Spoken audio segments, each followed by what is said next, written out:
Video সম্প্রচারে স্বাগত জানাচ্ছি সবাইকে। দাঁড়িয়ে আছেন নগরীর কদমতলীতে।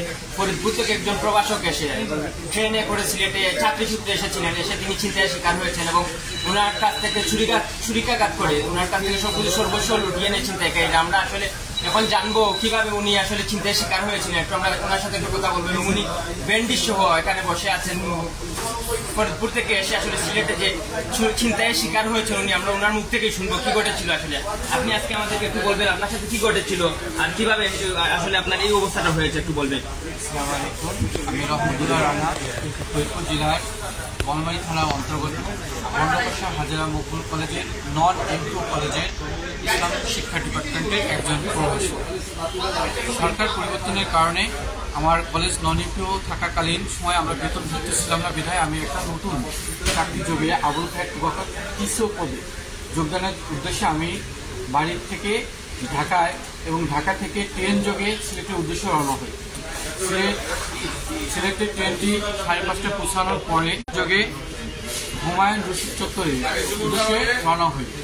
প্রথমত আমার রিক্সা থামিয়ে কিছু ছিনতাইকারী তারা আমাকে রিক্সা থামিয়ে প্রথমে ছুরি আঘাত করে এবং ছুরি আঘাত করার পরে আমার থেকে সর্বস্ব সবকিছু লুটিয়ে নিতে। আমার ব্যাগের ভিতর 1000 টাকা ছিল, মোবাইল ছিল 2টি, তারপরে একটা দামি ঘড়ি ছিল আমার, এবং সবচেয়ে বিশেষ গুরুত্বপূর্ণ বিষয় হচ্ছে আমার মাস্টার্সের অরিজিনাল সার্টিফিকেট ছিল, সেগুলো আমি হারিয়েছি। আচ্ছা, আপনার সেলাই কতটা লেগেছে এবং আপনি আমার এই বিষয়ে কোনো মামলা করেছেন কিনা? না, আমি কোনো মামলা করার সুযোগ পাইনি। আমার সেলাই লাগছে হাতে 25টা সেলাই লাগছে আর পায়ে হচ্ছে 52টা সেলাই। আর সর্বশেষ আপনি কি চাচ্ছেন এখন? আমি চাচ্ছি নগরবাসীর উদ্দেশ্যে আমি বলতে চাই সবাই সতর্কতা থাকবেন এবং প্রশাসনিকদের প্রতি দৃষ্টি আকর্ষণ করছে আপনারা এখনো সচেতন হন। সচেতন হয়ে নাগরিকের যে একটা সুযোগ সুবিধা সেটা তাদের ভোগ করার জন্য অনুরোধ জানাচ্ছি। ধন্যবাদ। আপনি কারো কাছে হেল্প চেয়েছিলেন কিনা?